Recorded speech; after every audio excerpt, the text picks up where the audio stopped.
من الشيطان الرجيم. بسم الله الرحمن الرحيم.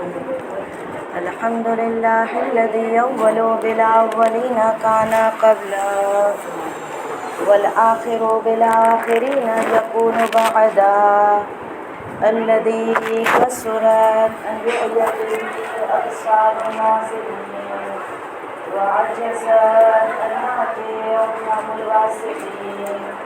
الصلاة والسلام على أشرف الأنبياء والمرسلين حبيب إله العالمين سيدنا ونبينا مولانا أبي القاسم محمد اللهم صل على محمد وآل محمد وأجل فردا سيما بقية الله في الأرضين لعنة الله على أعدائهم أجمعين.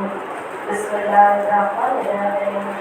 اللهم صل وسلم وزد وبارك على صاحب رحمة النبوية والصولة الحيدرية والعصمة الفاطمية والحلم الحسانية والشجاعة الحسينية والعبادة السجادية والمعاصر الباقرية والآثار الجعفرية والعلوم الكاظمية والحجة الرضوية والجود التوقية والنقابة الناقضية والحيبة الأسفلية لقائم بالرحمات. اللهم صل على محمد وآل محمد وأجل ولد.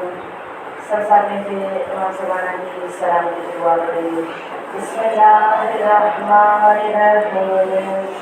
اللہم کل ولیک حجت ابن الحسن صلواتک علیہ وعلی آبائہ فی هذه الساعة وفي كل ساعة وليا وحافظا وقائلا وناصرا ودليلا وعينا حتى تسكنه أرضك طوعا وتمتعه فيها طويلا.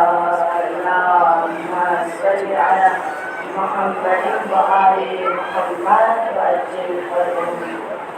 أما بعد فقد قال الله تبارك وتعالى في كتابه المجيد وقرآنه الحميد وقوله الحق.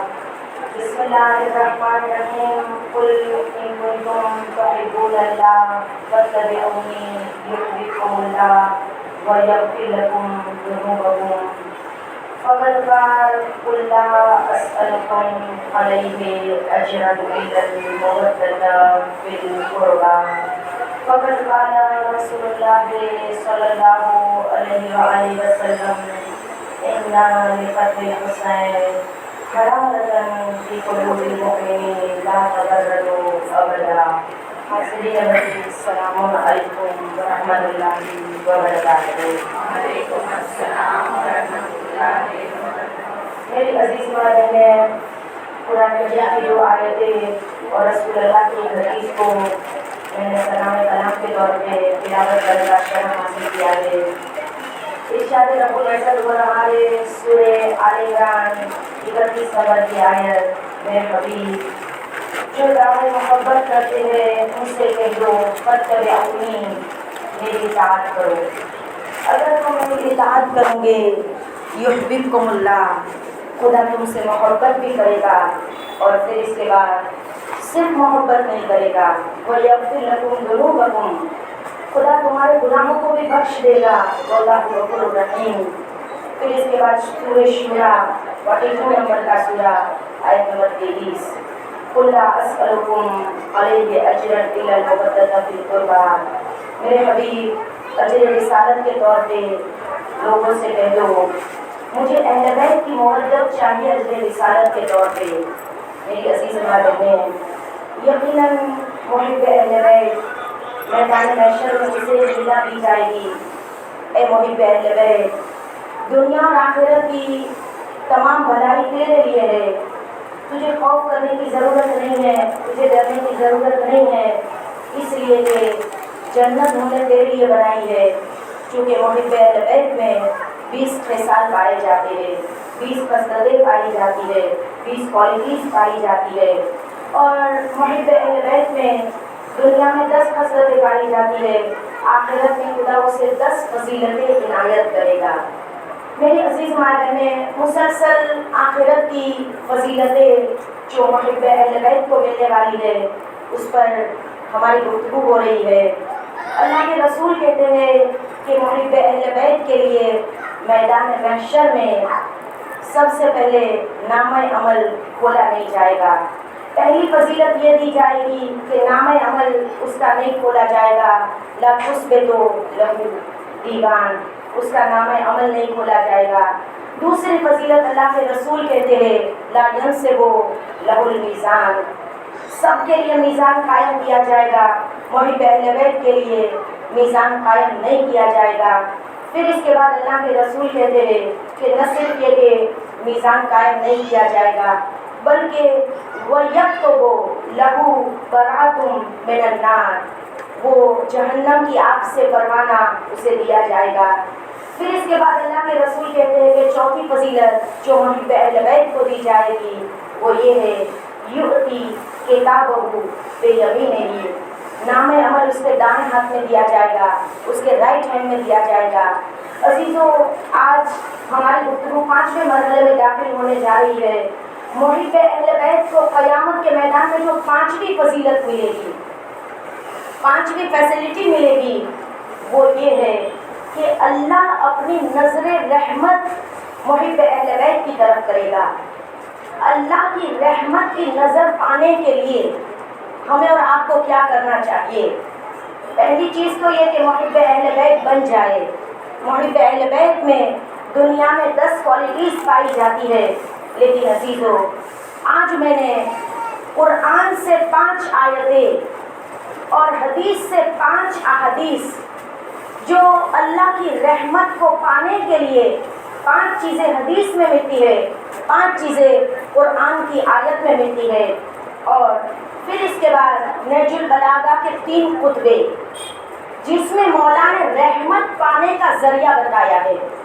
103 نمبر کے خطبے میں تو امیر المومنین نے نہج البلاغہ میں بتایا کہ آخری زمانہ کوئی نہیں بچ سکے گا, علاوہ وہی بچے گا جس کے اندر کچھ خاص صفتیں ہوگی. یہ خاص خطبے کا ایک حصہ امام نے آخری زمانے کے لوگوں کے لیے بتایا. پھر امام نے کہا جس کے اندر یہ چیزیں پائی جائے گی وہ اللہ کی رحمت کے دروازے اس کے لیے کھول دیے جائیں گے. انشاءاللہ آج ہم کوشش کریں گے جتنا ہو سکے موضوع کو سمیٹنے کی. میری عزیز ماں بہنیں, سب سے پہلے قرآن کی آیت سورہ آل عمران کی 132 نمبر کی آیت. سورہ آل عمران کی 132 نمبر کی آیت میں پروردگار عالم کیا ارشاد فرماتا ہے؟ پروردگار عالم کہتا ہے اطیعوا اللہ والرسول لعلکم ترحمون, یعنی اللہ کی اطاعت کرو, رسول کی اطاعت کرو. لعلکم ترحمون, اللہ کی رحمت ہم کیسے پا سکتے ہیں؟ تو قرآن کہتا ہے کہ اللہ کی رحمت اگر تم پانا چاہتے ہو, اگر تم چاہتے ہو کہ اللہ کی رحمت تمہیں مل جائے تو اللہ کی اطاعت کرو, رسول اللہ کی اطاعت کرو. میری عزیز ماں بہنیں, پھر اس کے بعد دوسری سورہ نمل کی 46 نمبر کی آیت, 46 نمبر کی آیت. سورہ نمل کی 46 نمبر کی آیت میں پروردگار عالم ارشاد فرماتا ہے لولا تستغفرون اللہ لعلکم ترحمون, اگر تم اللہ کی رحمت پانا چاہتے ہو تو استغفار کرو کثرت کے ساتھ. لولا تستغفرون اللہ لعلکم ترحمون, میرے حبیب لوگوں سے کہہ دو لولا تستغفرون اللہ, کیوں یہ استغفار نہیں کرتے تاکہ وہ اللہ کی رحمت کو پا لے, تاکہ اسے اللہ کی رحمت مل جائے. پھر اس کے بعد تیسرا سورہ انعام کی آیت نمبر 204 نمبر کی آیت. پروردگار عالم سورہ انعام میں کہتا ہے وَإِذَا قُرِئَ الْقُرْآنَ فَاسْتَمِعُوا لَهُ لَعَلَّكُمْ تُرْحَمُونَ, وہ لوگ جب قرآن کی تلاوت کی جائے نا تو خاموشی اختیار کرو, فاستمعوا لها، اس کو خاموشی کے ساتھ اپنے دل میں اتارو. قرآن کی تلاوت کی جائے تو ادھر ادھر کی باتیں نہ کرو، قرآن کو خاموشی کے ساتھ سنو. لعلکم ترحمون، شاید تم پر رحم کیا جائے. اور پھر اس کے بعد 2 آیتیں، فَأَصْلِحُوا لَعَلَّكُمْ تُرْحَمُونَ، لوگوں کے درمیان صلح کراؤ، لڑائی جھگڑے نہ کراؤ، ادھر کی ادھر نہ لگاؤ، لوگوں کے دلوں کو ملانے کی کوشش کرو. لعلکم ترحمون، تاکہ اللہ تمہیں اپنی رحمت کا مزہ چکھائے، تم اللہ کی رحمت کو پالو. اگر چاہتے ہو کہ اللہ کی رحمت تمہیں مل جائے. اور پھر اس کے بعد پروردگار عالم قرآن مجید میں کہتا ہے، خداوند عالم ارشاد فرماتا ہے، اقیموا الصلاۃ وآتوا الزکاۃ لعلکم ترحمون، نمازوں کی ادائیگی کرو، زکوٰۃ کو ادا کرو، لعلکم ترحمون، تاکہ تمہارے اوپر رحم کیا جائے. میری عزیز مائیں بہنیں، یہ جو میں نے آخری آیت آپ کی خدمت میں تلاوت کی، اقیموا الصلاۃ وآتوا الزکاۃ، سورہ نور کی آیت نمبر 56، 56 نمبر کی آیت ہے، جس میں خدا کہتا ہے کہ نماز قائم کرو، زکوٰۃ ادا کرو، لعلکم ترحمون، تاکہ تم پہ رحم کیا جائے. یہ ہم نے قرآن کی 5 آیتوں کی روشنی میں رحمت حاصل کرنے کے راستے دیکھے. اب آئیے حدیث کی روشنی میں.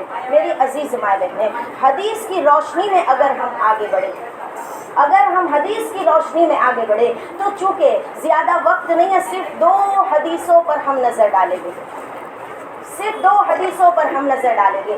سب سے پہلی حدیث، کہاں سے یہ حدیث میں نے لی ہے؟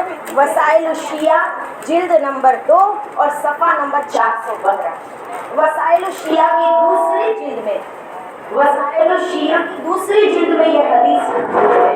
اگر تم چاہتے ہو اللہ کی رحمت کو پالو تو تمہیں کیا کرنا ہے؟ یہاں پہ اللہ کے رسول کہتے ہیں، من عاد مؤمنا خاض الرحمت خوضا، اگر تم چاہتے ہو اللہ کی رحمت تمہیں حاصل ہو جائے تو بیمار مومن کی عیادت کے لیے جاؤ. حدیث کہتی ہے، وسائل الشیعہ بھی جلد نمبر 2 میں اللہ کے رسول کہتے ہیں کہ جب تم بیمار مومن کی عیادت کرتے ہو نا، تم اللہ کی رحمت میں ڈوب جاتے ہو. اتنی اللہ کی رحمت تمہیں اپنے گھیرے میں لے لیتی ہے، تم چاروں طرف سے اللہ کی رحمت میں گر جاتے ہو. پھر اس کے بعد دوسری حدیث میں اللہ کے رسول یہ ارشاد فرماتے ہیں، مستدرک الوسائل جلد نمبر 9 سے اس حدیث کو میں تلاوت کر رہی ہوں. اللہ کے رسول اس حدیث میں ارشاد فرماتے ہیں، ارحموا ضعفاءکم، ارحموا ضعفاءکم واطلبوا الرحمہ، اگر تم ضعیفوں پر رحم کرو گے نا تو خدا اپنی رحمت تمہیں عطا کرے گا. اطلبوا الرحمہ، تم رحمت کے طلبگار ہو جاؤ گے، اللہ کی رحمت تمہیں مل جائے گی. اب یہاں پہ ضعفاء سے مراد کون لوگ ہیں؟ کمزور لوگ ہیں. قوم کا وہ طبقہ ہے جو مسکین ہے، فقیر ہے، یتیم ہے، جو ضعیف ہے، جو کمزور ہے، جو لاغر ہے، جو مجبور ہے. ایسا ایک طبقہ ہے کہ جس کی کوئی مدد کرنے والا نہیں ہے، تو تمہاری ذمہ داری ہے تم اس کی مدد کرو. تو مستدرک میں اللہ کے رسول کہتے ہیں کہ تو خدا تمہیں اپنی رحمت کے سائے میں لے لے گا. اب آئیے آخری زمانے میں اگر ہم چاہتے ہیں کہ ہم پر اللہ اپنی رحمت کے دروازے کھول دے، نہج البلاغہ کا خطبہ نمبر 103. وقت نہیں ہے کہ اور 2 خطبے بھی میں آپ کی خدمت میں بیان کروں، بس یہ آخری خطبے کا حصہ. میری عزیز مائیں بہنیں، ایک حصہ خطبے کا امام نے کہا آخری زمانے میں کوئی نہیں بچ سکے گا. اگر کوئی بچنا چاہتا ہے تو 5 صفتوں کو اختیار کرے، 5 اوصاف کو اختیار کرے، خدا اس کے لیے اپنی رحمت کے دروازوں کو کھول دے گا. امیر المومنین کہتے ہیں وہ کون سے 5 لوگ ہیں؟ 103 نمبر کا خطبہ. مولا کہتے ہیں کہ سب سے پہلا وہ ہوگا جو تمہارے سامنے آ جائے تم اسے پہچان نہ سکو. یعنی بہت شہرت حاصل کرنے کی کوشش نہ کرو، اپنے آپ کو فیمس کرنے کی کوشش نہ کرو، لوگوں میں مشہور ہونے کی کوشش نہ کرو. تمہارے سامنے آئے تم اسے پہچان نہ سکو. آپ کتاب کھول کے دیکھ لیجئے، امام زمانہ کی غیبت میں جو ذمہ داری ہے مکیال المکارم، اس میں بھی آیت اللہ اصفہانی نے اس روایت کو لکھا ہے. جتنا ہو سکے لوگوں میں اپنے آپ کو چھپا کے رکھو، شہرت حاصل نہ کرو، آخری زمانے میں وہی بچے گا۔ امام کہتے ہیں نہج البلاغہ کا 103 نمبر کا خطبہ، مولا کہتے ہیں اپنے آپ کو بہت ظاہر کرنے کی کوشش نہ کرو، تمہارے سامنے آ جائے تم اسے پہچان نہ سکو، اگر وہ اوجھل ہو جائے، اگر وہ چلا جائے تم اسے ڈھونڈو تو تلاش نہ کر سکو، اگر وہ اوجھل ہو جائے تم اسے تلاش نہ کر سکو، تم اسے ڈھونڈ نہ سکو۔ پھر امام کہتے ہیں وہ لوگ، تیسری صفت، وہ ایسے لوگ ہیں، کون بچے گا؟ امام کہتے ہیں وہی بچے گا جس کے اندر یہ کوالٹیز ہوگی۔ پھر امام کہتے ہیں جو ادھر کی ادھر لگاتے نہیں ہیں، یہی ہوتا ہے نا، یہاں سے سن کے وہاں پہ بتایا، وہاں سے سن کے یہاں پہ لگایا، ہمیں تو بڑا مزہ آتا ہے نا دو مومن میں لڑائی اور جھگڑے کرا کے، اس کی بات کو یہاں پہ لگایا، وہاں کی بات کو یہاں پہ لگایا۔ امام کہتے بچنا چاہتے ہو آخری زمانے میں، نہ ادھر کی ادھر لگاتے نہ ادھر کی ادھر لگاتے تھے۔ پھر اس کے بعد چوتھی بات امام کہتے ہیں وہی بچے گا آخری زمانے میں جو لوگوں کے رازوں کو فاش نہ کرتا ہو۔ کسی کے راز پتا چلے نا اسے چھپا دو، راز کو فاش نہ کرتا ہو۔ پھر اس کے بعد امیر المومنین 103 نمبر کے خطبے میں جو پانچویں چیز بیان کرتے ہیں وہ یہ ہے کہ نہ لوگوں کی برائیوں کو اچھالنے میں لگتے ہیں، نہ یہ کہ لوگوں کی برائیوں کو اچھالنے لگے، کسی کی برائی پتا چلی جا کے 3-4 لوگوں کو بتا دیا۔ جبرائیل کہتے ہیں یا رسول اللہ یہاں پہ پہلے میں خطبے کو کمپلیٹ کروں، کہیں ایسا نہ ہو لوگ یہ سمجھے یہ خطبے کا حصہ ہے۔ بیچ میں مجھے ایک بات یاد آ گئی، پہلے خطبے کو میں کمپلیٹ کر دوں۔ میری عزیز مائیں بہنیں، یہاں پہ امیر المومنین خطبے کے اس حصے کو کمپلیٹ کرتے ہوئے کہتے ہیں آخری زمانے میں وہی بچے گا جس کے اندر یہ 5 چیزیں پائی جائے گی۔ اگر یہ 5 چیزیں تمہارے اندر آ گئی تو امام کہتے ہیں، مولا کائنات کا کلام ہے، امام کہتے ہیں پھر خدا اپنی رحمت کے دروازے اس کے لیے کھول دے گا، اپنے عذاب سے اسے بچا لے گا۔ اب آئیے وہ روایت جو اس خطبے کو آپ کے سامنے بیان کرتے کرتے میرے ذہن میں آ گئی، اور چھوٹی سی روایت ہے۔ جبرائیل ایک دن اللہ کے رسول کے پاس آئے اور باتیں ہو رہی تھی۔ جبرائیل نے کہا کہ یا رسول اللہ اگر آپ جانتے ہیں ہم فرشتوں کو خدا حکم دے، ہم فرشتوں کو اگر خدا اجازت دے ہم زمین پہ آ کے عبادت کو انجام دے تو یا رسول اللہ ہم فرشتے زمین پہ آ کے 3 کام کرتے۔ جبرائیل سے اللہ کے رسول نے پوچھا بھائی جبرائیل بتاؤ تم زمین پہ آتے تو کیا کام کرتے اگر اللہ تمہیں اجازت دیتا؟ جبرائیل کہتے یا رسول اللہ سب سے پہلا تو میں زمین پہ آ کے پیاسوں کو پانی پلاتے، ہم فرشتے پیاسوں کو پانی پلانا اتنی بڑی عبادت ہے یا رسول اللہ، ہم پیاسوں کو پانی پلاتے۔ دوسری چیز اللہ کے رسول کہتے ہیں جبرائیل نے مجھے بتایا یا رسول اللہ دوسرا عمل جو ہم فرشتے زمین پہ آ کے کرتے وہ یہ ہے کہ ہم عیالدار کی مدد کرتے۔ اور وقت نہیں ہے کہ میں اس روایت کو کمپلیٹ کروں، حدیثوں میں 5 چیزیں آئی ہے اللہ کی رحمت حاصل کرنے کے۔ امیر المومنین ایک حدیث میں کہتے ہیں جو عیالدار کی مدد کرتا ہے، خصوصاً جس کی بیٹیاں زیادہ ہوں، اس کی اگر کوئی مدد کرے اللہ اسے اپنی رحمت کے سائے میں لے لیتا ہے۔ میں نے اس روایت کو نامکمل چھوڑ دیا وقت کی کمی کو دیکھتے ہوئے۔ آئیے واپس پلٹ کے گفتگو کہاں سے چلی تھی؟ یہاں پہ حدیث یہ کہتی ہے کہ رسول اللہ کے پاس جبرائیل آئے، جبرائیل کہتے یا رسول اللہ ہم ملک اگر زمین پہ آ کے عبادت کرنے کو خدا کہتا تو ہم آسمان چھوڑ کے زمین پہ آتے اور 3 کام کرتے۔ پہلا کام تو ہم پیاسوں کو پانی پلاتے، دوسرا کام ہم یہ کرتے عیالدار کی ہم مدد کرتے، جس کی بہت زیادہ اولاد ہے خاص جس میں بیٹیاں جس کی زیادہ ہو ہم اس کی مدد کرتے۔ تیسری نیکی یا رسول اللہ ہمیں اگر خدا زمین پہ اجازت دیتے ہم اگر زمین پہ آ جائے تو ہم کیا کرتے؟ لوگوں کے عیبوں کی پردہ پوشی کرتے۔ میں کہوں ایک جملہ، جبرائیل تم عرش چھوڑ کے فرش پہ آ کے لوگوں کی پردہ پوشی کرنا چاہتے ہو، عیبوں کو چھپانا چاہتے ہو، ہم زمین پہ رہ کے موقع ملا تو عیبوں کو اچھالنا جانتے تھے، مجمع میں بیان کرنا جانتے تھے، لوگوں کے سامنے فاش کرنا جانتے تھے۔ میری عزیز مائیں بہنیں جبرائیل جیسا ملک اگر چاہتا ہے اجازت ملے تو یہ 3 کام انجام دے. اور یقیناً میری عزیز ماں بہنیں، ایام عزا کی یہ وہ عظیم ترین دن ہے. رسول اللہ کی حدیث، ان لقتل الحسین حرارۃ فی قلوب المؤمنین لا تبردوا ابدا. مومنین کے دلوں میں امام کی شہادت نے ایک حرارت پیدا کر دی ہے.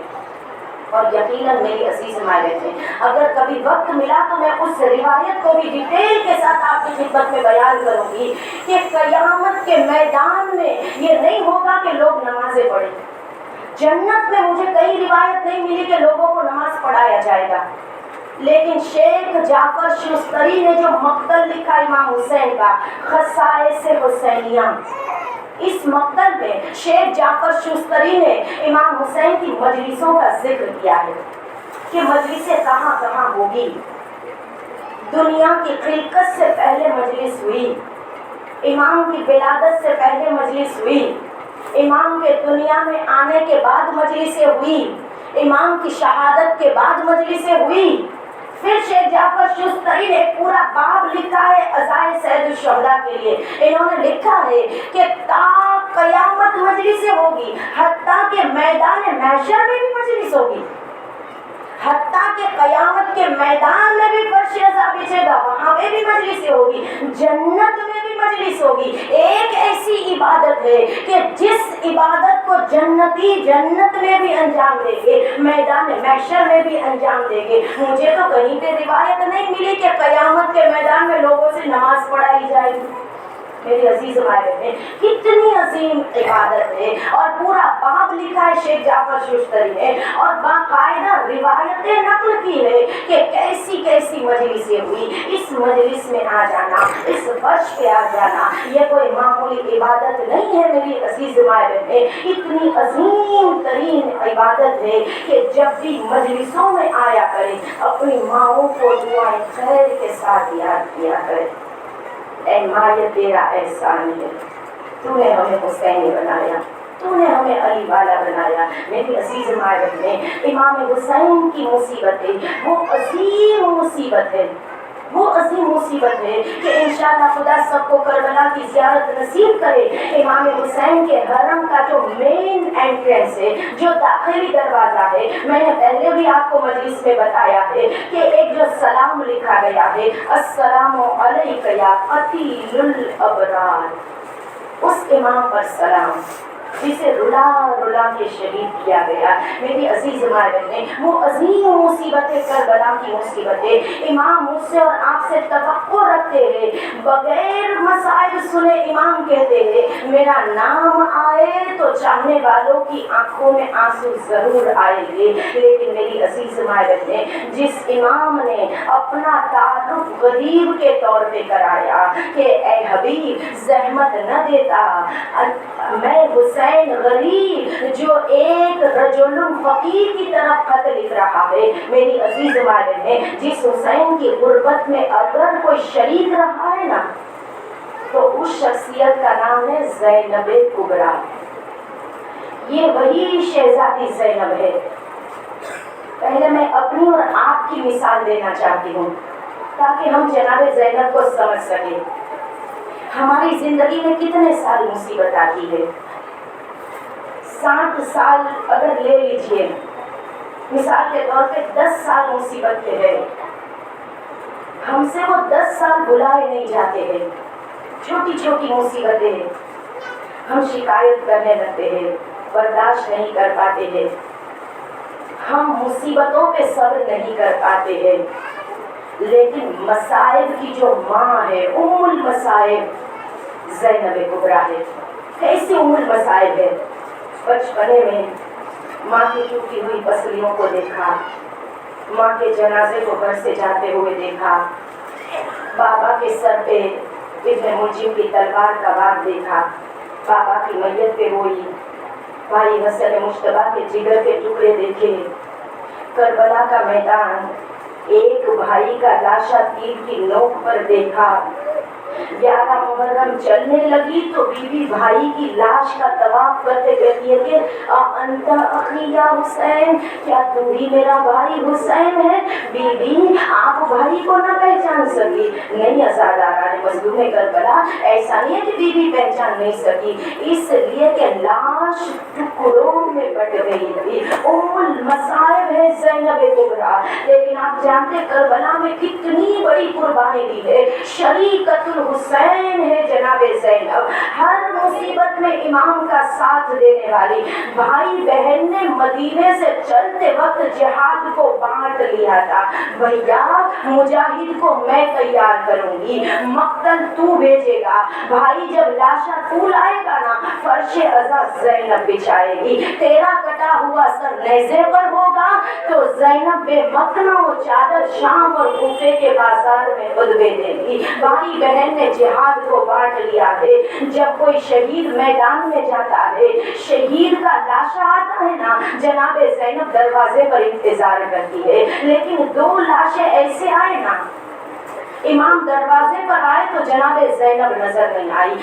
یہ کون سے 2 لاشیں ہیں؟ رونے والی مائیں بہنیں، آج اس ماں کو پرسا دینا ہے کہ جس نے حسینیت پہ احسان کیا، اتنا بڑا احسان، کربلا میں سب کی صفے ماتم بچھی، 2 بچوں کی صفے ماتم کربلا میں نہیں بچھی ہے، اور وہ کون سے 2 بچے ہیں؟ وہ 2 بچے جناب زینب کبریٰ کے ہیں۔ ارباب منبر بیان کرتے ہیں کہ علی نے عبداللہ سے شادی اسی شرط پہ کی تھی کہ اے عبداللہ میں اپنی بیٹی کی شادی تجھ سے کرنا چاہتا ہوں، لیکن عبداللہ ایک شرط ہے، پہلے سن لے، دنیا کی کوئی بھی بیٹی فاطمہ جیسی نہیں ہو سکتی، سب باپ کو خدا نے بیٹی دی ہے، لیکن رسول اور فاطمہ کی محبت بالکل جدا ہے۔ پھر علی کہتے اے عبداللہ سن لے، دنیا میں جتنے بھائی بہن ہیں وہ زینب اور حسین جیسے نہیں ہو سکتے، ان دونوں کی محبت ہی کچھ الگ ہے۔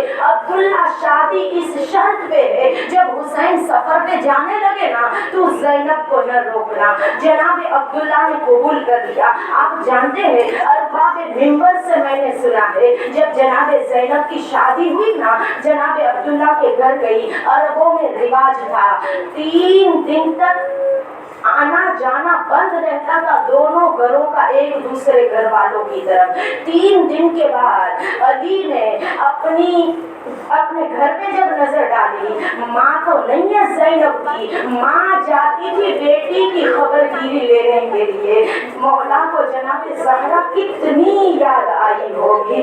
3 دن جناب زینب کی شادی کے گزر گئے، اب جانا ہے بیٹی کے گھر تو ماں کو جانا ہے، ماں تو نہیں ہے نا۔ مولا نے کہا فضا تو نے ماں بن کے بچوں کو پالا ہے، جا زینب کی خبر لینے کے لیے۔ جناب فضا جب پہنچی ہے نا جناب عبداللہ کے گھر تو دیکھا مصلی بچھائے بیوی بیٹھی ہے، فضا پر نظر پڑی تو ساروں قطار رونے لگی۔ جناب فضا سمجھی شاید ماں کی یاد آ گئی ہے، شاید ماں کی یاد آ گئی ہے۔ جناب فضا نے دلاسا دیا، ایسے جملے کہے گویا بیوی ماں کو یاد کر کے نہ روئے۔ جناب زینب نے کہا اماں فضا میں اپنی ماں کو یاد کر کے نہیں رو رہی ہوں، فضا جانتی ہو آج 3 دن گزر گئے ہیں میں نے حسین کا چہرہ نہیں دیکھا ہے۔ اتنا روئی بیوی، اتنا روئی، 3 دن مولا کا چہرہ نہیں دیکھا۔ ہائے کیفیت یہ ہو گئی بیوی عاشور کے بعد کیسے زندہ رہ گئی، حسینیت پر اتنا بڑا احسان کیا ہے زینب کبریٰ نے۔ مولا جب بچوں کے لاشیں خیمے کی دروازے پر لے کے آئے نا، مولا نے کہا زینب نظر نہیں آ رہی ہے، میری بہن کہاں ہے؟ مصلی عبادت پر ہے، شکر کے سجدے میں ہے۔ میرے مولا نے کہا بہن بچوں کے لاشیں آئے ہیں۔ جناب زینب نے کہا بھیا میں نے صدقہ کر دیے ہیں، ہمارے رسول جو صدقہ کرتے ہیں اس کی طرف پلٹ کے نہیں دیکھتے۔ رونے والی مائیں بہنیں، ماں کی ممتا کو جس نے قربان کر دیا روئی تو حسین کو روئی ہے، آج اس بیوی کو پرسا دینا ہے۔ رونے والی مائیں بہنیں، 11 محرم کی صبح آئی نا، سب بیوی نے اونٹ کی پشت سے وارثوں کے لاشوں پر اپنے آپ کو گرایا۔ حمید ابن مسلم کہتا ہے 2 لاشیں ایسے تھے جس پر رونے والا کوئی نہ تھا، کوئی نہ تھا جو 2 بچوں کے لاشوں پر روتا۔ حمید کہتا میں دوڑتا ہوا گیا، میں نے چوتھے امام سے کہا مولا شام غریبا، کیا ان بچوں کی ماں جلس کے مر گئی ہے؟ سب لاشوں پر مائیں ماتم کر رہی ہے، رو رہی ہے، لیکن 2 لاشوں پر رونے والا کوئی نہیں ہے۔ سجاد کا جواب سنیے، میرا چوتھا امام کہتا ہے حمید یہ نہ کہ اگر یہ جلس جاتی تو مجھے پشت پہ اٹھا کے کون باہر لاتا؟ یہ میری پھوپھی زینب کے 2 لاڈلے بیٹے اولو محمد، کٹے ہوئے سروں کو نیزے پر بلند کیا گیا۔ آپ جانتے ہیں جس اونٹ پہ لیلا سوار تھی نا، آگے آگے علی اکبر کا سر نیزے پر تھا۔ لیلا جب اکبر کے سر کو دیکھتی تھی نا تو کہتی تھی میرے لال علی اکبر۔ بڑھاپے کی لاٹھی لیلا کی ٹوٹ گئی، ماؤں کا مجمع ہے، مجھے دل پہ ہاتھ رکھ کے جواب دے گا خدا سے اولاد کیوں مانگتے ہیں؟ بڑھاپے کی لاٹھی بنتی ہے اولاد، خونے جگر پلا کے ماں باپ اولاد کو جوان کرتے ہیں، لیکن آئے لیلا کے بڑھاپے کی لاٹھی ٹوٹ گئی، نو کے نیزہ پر علی اکبر کا سر ہے، اور لیلا جو بینڈ کرتی ہوگی مجھے نہیں پتا، میرا دل کہتا ہے بس ایک جملہ تو بار بار لیلا کہتی ہوگی میرے لال علی اکبر۔ تیری بہن سغرا تو تیری شادی کے خواب دیکھ رہی ہے، اکبر میں سغرا سے ملوں گی تو کیا جواب دوں گی؟ ہر ماں کے آگے بچوں کے سر نیزوں پر بلند کیے گئے، جناب زینب کے آگے اولو محمد کے سر۔ ایک جملہ مقتل کا لا کر مجھے بتائیے بی بی نے اولو محمد کے کٹے ہوئے سروں کو دیکھ کے روئی ہو؟ نہ روئی بی بی، روتی رہی تو حسین پہ روتی رہی۔ شام کا قید خانہ جب رہائی ملی نا، جب رہائی ملی یزید نے کہا سجاد ہم نے رہائی دے دیے۔ میرے چوتھے امام نے کہا رہائی کچھ شرطوں پر ہمیں منظور ہے، لٹا ہوا اسباب واپس کر دو۔ کیا قیمتی زیورات تھے جو لوٹ لیے گئے؟ نہیں سادھارن مظلوم کربلا، کچھ کٹے ہوئے سر تھے، لٹی ہوئی چادریں تھی، سکینہ کی بالیاں تھی، لٹے ہوئے اسباب میں ہر بیوی نے اٹھ کے وارث کا سر اٹھا لیا، علی اکبر کا سر آیا تو لیلا نے اٹھایا، لیکن 2 سر ایسے تھے جس کا اٹھانے والا کوئی نہ تھا۔ یہ کس کے 2 سر تھے؟ اولو محمد کے 2 کٹے ہوئے سر۔ شام کی عورتوں نے پوچھا بیویوں کیا ان 2 بچوں کی ماں مر گئی ہے؟ ایک کونے سے جناب فضا اٹھی، اپنی چادر میں دونوں کٹے ہوئے چھوٹے چھوٹے سروں کو لے لیا، کبھی بھی نہ کہو اس کی ماں مر گئی ہے، یہ تو میری شہزادی کے بچے اولو محمد۔ بی بی مامتا کی قربانی دی ہے نا، کب تک نہ روئے گی، کب تک بچوں کی یاد نہ آئے گی؟ لٹا ہوا قافلہ مدینے واپس آیا، زینب کبریٰ جب اپنے اجڑے ہوئے گھر کی طرف آگے بڑھی، اولو محمد کے خالی بستر دیکھے، اولو محمد کے مصلے دیکھے، 2 چھوٹے چھوٹے اماموں پر نظر پڑی، ماں کا دل میں چین ہو گیا، سینے پر ہاتھ مار کے کہتی اولو محمد، ماں کو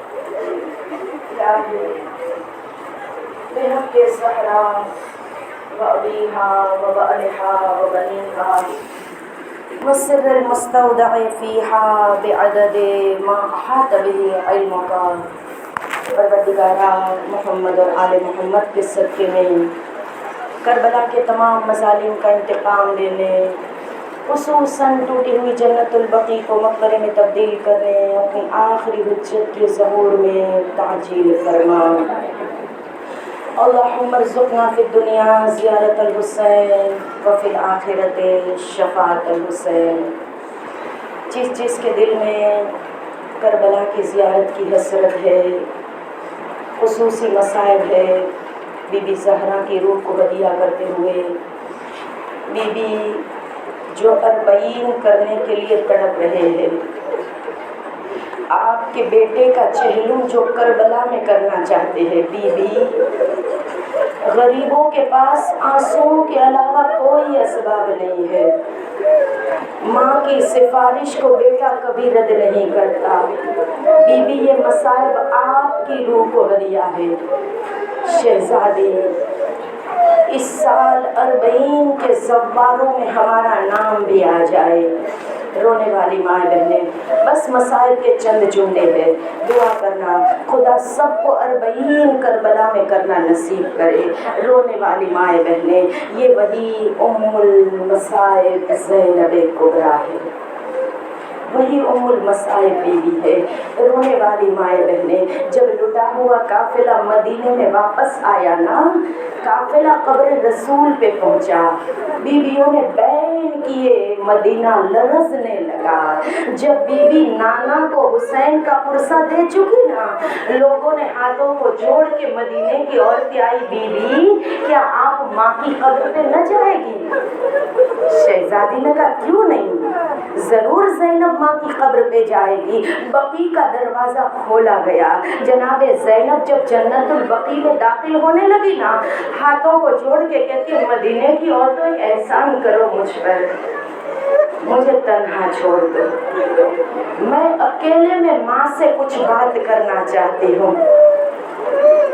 پھر جھکی ہوئی کمر پہ ہاتھ رکھا۔ مصائب نے بی بی کو بوڑھا بنا دیا ہے، اور کوئی پہچانے نہ پہچانے، عبداللہ نہ پہچان سکے، شوہر نہ پہچان سکا زینب کبریٰ کو۔ بی بی پہنچی اپنی ماں کی قبر کے اوپر، اماں حسین کا پرسہ، اماں اکبر کا پرسہ، اماں قاسم کا پرسہ، اماں دوپہر میں بھرا ہوا گھر اجڑ گیا، اماں 72 کا پرسہ، ایک ایک پرسہ دیتی جاتی ہے۔ جانتی ہے کربلا پر حسین، کربلا پر جناب زینب کا احسان کتنا بڑا ہے، کتنا بڑا احسان ہے۔ اب مصائب کا جملہ سنیے، جناب زینب نے کہا اماں ایسا گھر اجڑا پھر کبھی آباد نہ ہوگا۔ دوپہر میں بھائی لاشوں پر لاشیں لاتے رہے، زینب صفے ماتم بچھاتی رہی، پھر آہستہ سے قبر زہرا پہ جا کے بیٹھ گئی اور قبر پہ اپنا منہ لگا کے کہتی اماں جانتی ہے 72 لاشوں کے درمیان سے، بھرے ہوئے گھر کے اجڑنے کے درمیان سے نسل حسین کو بچا کے لائی ہوں، سجاد کو زندہ لے کے آئی ہوں، لیکن اماں زینب نے اپنی نسل کو حسین پہ وار دیا۔ اماں مجھے کوئی ماں کہہ کے بلانے والا زمین پہ باقی نہ رہا۔ اماں میں نے اپنی نسل کو حسین پہ وار دیا۔ اے بی بی زہرا، وہ بی بی جس نے اپنی نسل کو بھائی پہ قربان کر دیا۔ بی بی یہ عزادار تڑپ رہے ہیں، بی بی ہمیں بار بار دنیا میں مولا حسین کی زیارت اور آخرت میں امام حسین کی شفاعت ہم سب کو نصیب فرما۔ محمد اور آل محمد کے صدقے میں معبود تمام مرحومین کی مغفرت فرما، انہیں جوار معصومین میں جگہ عنایت فرما۔ ربنا تقبل منا انک انت السمیع